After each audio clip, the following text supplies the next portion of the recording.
ভোরবেলা থেকেই বাড়িতে রান্নার ধুম পড়ে যায়। তিন ভাই সকাল সকাল খেয়ে অফিসে চলে যায়। মিম আর আদিও স্কুলে চলে যায়। মেয়ে ঘুম থেকে উঠে 8টায়।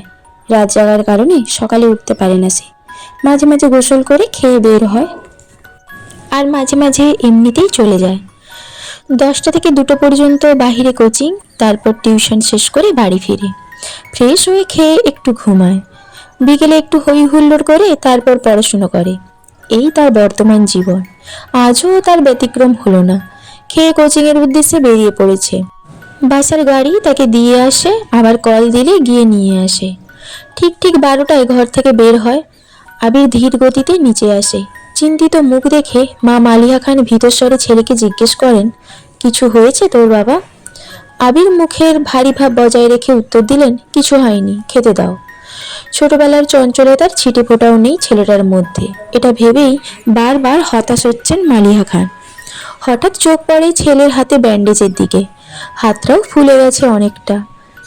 আবির খাবার খাচ্ছে, আর তার মা শান্ত স্বরে ছেলেকে বুঝাচ্ছেন, এটা করো না, সেটা করো না।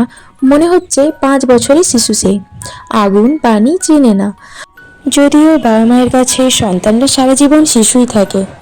খাওয়া শেষে মায়ের থেকে বিদায় নিয়ে বেরিয়ে যায় আবির। মেঘ ফিরেছে 1 ঘন্টা হবে।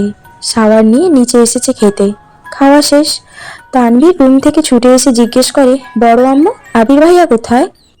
আটকে ওঠেন মালিহা খান। ও তো 2-3 ঘন্টা আগেই খেয়ে বের হয়েছে। কেন? ইস, মিস করে ফেললাম। মালিহা খান জিজ্ঞেস করলেন, কি হয়েছে বাবা? মেঘ নীরবে তাকিয়ে ভাই আর বড় আম্মুর কথোপকথন শুনছে আর বোঝার চেষ্টা করছে ঘটনাটা কি। তানভীর ভাইকে কল দিয়ে জিজ্ঞেস করে, কোথায় আছো? আবির কি যেন বলল, শোনা যায়নি। তানভীরের চোখে মুখে উত্তেজনা স্পষ্ট। বড় আম্মু, আম্মু, কাকিমণি, বাহিরে চলো। কেউ প্রশ্ন করার আগেই তানভীর ছুটে গেল বাহিরে। তার পিছন পিছন মিম, আদি, মা, কাকিরা সবাই দরজা পর্যন্ত গেল। সবার পিছনে মেঘও গেল সেখানে। এরই মধ্যে বাইক নিয়ে বাড়ি ঢুকলো আবির। নীল রঙের চকচকে একটা সুন্দর বাইক, হেলমেটটাও নীল। হেলমেট খুলতে খুলতে তাকায় বাড়ির মানুষের দিকে। মেঘ অপলক দৃষ্টিতে তাকিয়ে আছে। সেই কবে দেখছিল আবিরকে। সেই আবিরের সাথে এই আবিরের চেহারার কোনো মিল নেই। হেলমেট খুলতে চুলগুলো এলোমেলো হয়ে গেছে আবিরের। চোখে সানগ্লাস, নেভি ব্লু রঙের শার্ট, কালো প্যান্টের সাথে ইন করে পড়েছে। হাতে কালো ফিতার একটা ঘড়ি, পায়ে শো জুতা। আপাতমস্তক দেখলো আবিরের। হৃৎপিণ্ডের 4 প্রকোষ্ঠ ছটফট করতে লাগলো মেঘের। আবিরের দিকে বিভোর দৃষ্টিতে তাকিয়ে আছে সে। আবির বাড়ির সকলের উদ্দেশ্যে বলল, বাইকটা কিনেছি, কেমন হয়েছে? আবিরের কণ্ঠ মেঘের মনের গহীনে ধাক্কা খায়। এতে হুঁশ ফিরে তার।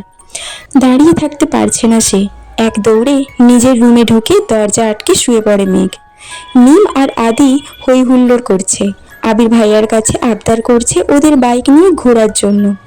মারিয়া খান ছেলের পানে তাকিয়ে প্রশ্ন করলেন, বাসায় 2-3টা গাড়ি থাকার পরও বাইক কেন কিনলে? আমার গাড়িতে চলাচল ভালো লাগে না, অবলীলায় উত্তর দিল আবির। পিচ্চিরা খুশি হলেও খুশি হতে পারেননি মালিয়া খান, হালিমা খান আর সালেহা খান।